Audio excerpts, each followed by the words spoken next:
हरे कृष्णा, जय श्री हरि।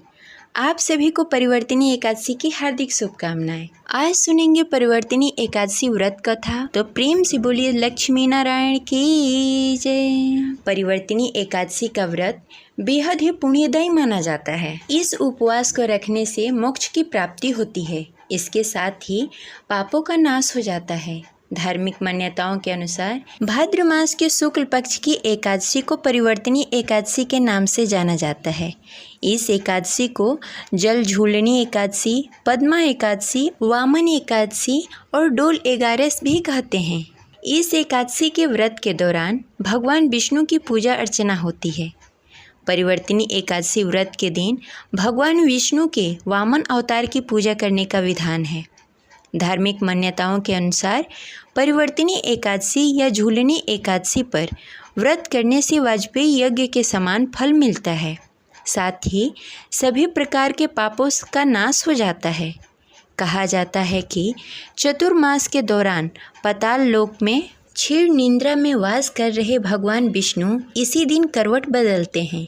इसीलिए इस एकादशी को परिवर्तिनी एकादशी कहा गया है। जिसने भाद्रपद शुक्ल पक्ष एकादशी का उपवास और पूजन किया, उसे ब्रह्मा विष्णु सहित तीनों लोकों का पूजन किया। जो कमल नयन भगवान के कमल के पुष्प से पूजन करते हैं, वे अवश्य ही भगवान के समीप जाते हैं। मान्यता है कि जो भी भक्त यह व्रत को करते हैं, उन्हें ब्रह्मा विष्णु सहित तीनों लोकों के पूजन का फल प्राप्त होता है। अतः एकादशी व्रत अवश्य करना चाहिए। तो अब चलिए सुनते हैं परिवर्तिनी एकादशी व्रत कथा। तो प्रेम से बोलिए लक्ष्मी नारायण की जय। जय श्री हरि। एक बार धर्मराज युधिष्ठिर ने भगवान श्री कृष्ण से कहा, हे माधव, भाद्रपद के शुक्ल पक्ष की एकादशी का क्या नाम है? इसकी विधि तथा इसके महत्व के बारे में कृपा करके बताइए।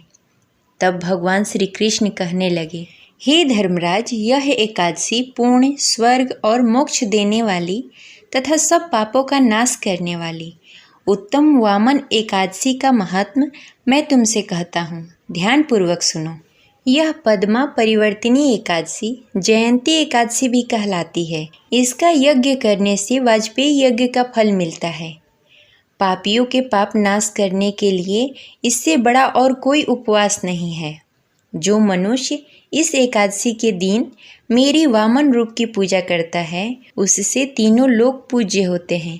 अतः मोक्ष की इच्छा करने वाले मनुष्य को यह व्रत अवश्य ही करनी चाहिए। जो मनुष्य कमल नयन भगवान का कमल से पूजन करते हैं, वो अवश्य ही भगवान के समीप जाते हैं। जिसने भाद्रपद शुक्ल पक्ष एकादशी का व्रत और पूजन किया, उससे ब्रह्मा विष्णु सहित तीनों लोकों का पूजन किया, उसके बराबर पुण्य की प्राप्ति होती है। अतः हरिवासर अर्थात एकादशी का व्रत अवश्य करना चाहिए। इस दिन भगवान करवट लेते हैं, इसलिए इसको परिवर्तिनी एकादशी भी कहते हैं। भगवान के वचन सुनकर युधिष्ठिर बोले कि हे प्रभु, मुझे अति संदेह हो रहा है कि आप किस प्रकार सोते और किस प्रकार करवट लेते हैं, तथा किस तरह राजा बलि को बांधा और वामन रूप रखकर क्या क्या लीलाएं की। चतुर्मास के इस व्रत की क्या विधि है, तथा आपने शयन करने पर मनुष्य का क्या कर्तव्य है, सो आप मुझे विस्तार पूर्वक बताएं। भगवान श्री कृष्ण कहने लगे, हे राजन, अब आप सब पापों को नष्ट करने वाली कथा का श्रवण करें। त्रेता युग में बलि नामक एक दैत्य था। वह मेरा परम भक्त था। विविध प्रकार के वेद सूत्रों से मेरा पूजन किया करता था और नित्य ही ब्राह्मणों का पूजन तथा यज्ञ का आयोजन करता था। लेकिन इंद्र से द्वेष के कारण उसने इंद्रलोक तथा सभी देवताओं को जीत लिया और स्वर्ग पे राज करने लगा। इस कारण सभी देवता एकत्र होकर सोच विचार कर भगवान के पास गए। बृहस्पति सहित इंद्रादि देवता प्रभु के निकट जाकर और नतमस्तक होकर वेदों मंत्रों द्वारा भगवान का पूजन और स्तुति करने लगे। अतः मैंने वामन रूप धारण करके 5वां अवतार लिया और फिर अत्यंत तेजस्वी रूप में राजा बलि को जीत लिया। इतनी बातें सुनकर राजा युधिष्ठिर बोले कि हे जनार्दन, आपने वामन रूप धारण करके कैसे महाबली दैत्य को किस प्रकार जीता? भगवान श्री कृष्ण कहने लगे, मैंने वामन रूपधारी ब्रह्मचारी रूप में बलि से 3 पग भूमि की याचना करते हुए कहा, हे महाबली, ये मुझको 3 लोक के समान है और हे राजन, यह तुमको अवश्य ही देनी होगी। राजा बलि ने इसे तुच्छ याचना समझकर 3 पग भूमि का संकल्प मुझको दे दिया और मैंने अपने त्रिक्रम रूप को बढ़ाकर यहाँ तक कि भूलोक में पग, भूलोक से जंघा और स्वर्गलोक में कमर, महलोक में पेट, जनलोक में हृदय, यमलोक में कंठ की स्थापना कर सत्यलोक में मुख, उसके ऊपर मस्तक स्थापित किया। सूर्य, चंद्रमा आदि सब ग्रहगण, योग नक्षत्र, इंद्रादि देवता और शेष आदि सब नागगणों ने विविध प्रकार के वेद सूत्रों से प्रार्थना की। तब मैंने राजा बलि का हाथ पकड़कर कहा कि हे राजन, एक पग में पृथ्वी, दूसरे पग में स्वर्गलोक को पूर्ण हो गया, अब तीसरा पग कहाँ रखूं?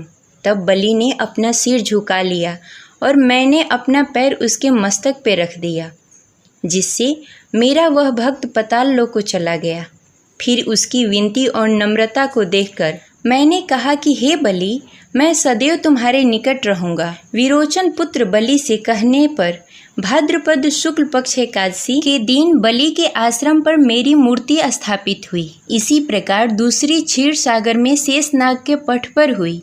हे राजन, यह एकादशी को भगवान शयन करते हुए करवट लेते हैं, इसीलिए तीनों लोक के स्वामी भगवान विष्णु का उस दिन पूजन करना चाहिए। इस दिन तांबा, चांदी, चावल और दही का दान करना उचित है। रात्रि जागरण अवश्य करना चाहिए। इस दिन पूरी विधि विधान से भगवान विष्णु की पूजा आराधना करनी चाहिए और व्रत पालन करना चाहिए। जो भी व्यक्ति विधि पूर्वक इस एकादशी का व्रत करते हैं, वे सब पापों से मुक्त होकर स्वर्ग में जाकर चंद्रमा के समान प्रकाशित होते हैं और यश पाते हैं। जो पापनाशक इस कथा को पढ़ते या सुनते या दूसरे को सुनाते हैं, उनको हजारों अश्वमेध यज्ञ का फल प्राप्त होता है। हे राजन, यह व्रत अवश्य करनी चाहिए। इससे सारे पाप नष्ट हो जाते हैं और भगवान विष्णु का आशीर्वाद प्राप्त होता है। इस प्रकार परिवर्तिनी एकादशी व्रत कथा संपन्न हुई। तो प्रेम से बोलिए लक्ष्मी नारायण की जय। आशा करते हैं यह कथा आपको अच्छी लगी होगी, तो इस वीडियो को ज़्यादा से ज़्यादा लोगों को शेयर करें। अगर आपने हमारे चैनल को सब्सक्राइब नहीं किया है तो सब्सक्राइब करें। मिलते हैं अगले वीडियो में, तब तक के लिए हरे कृष्णा, राधे राधे।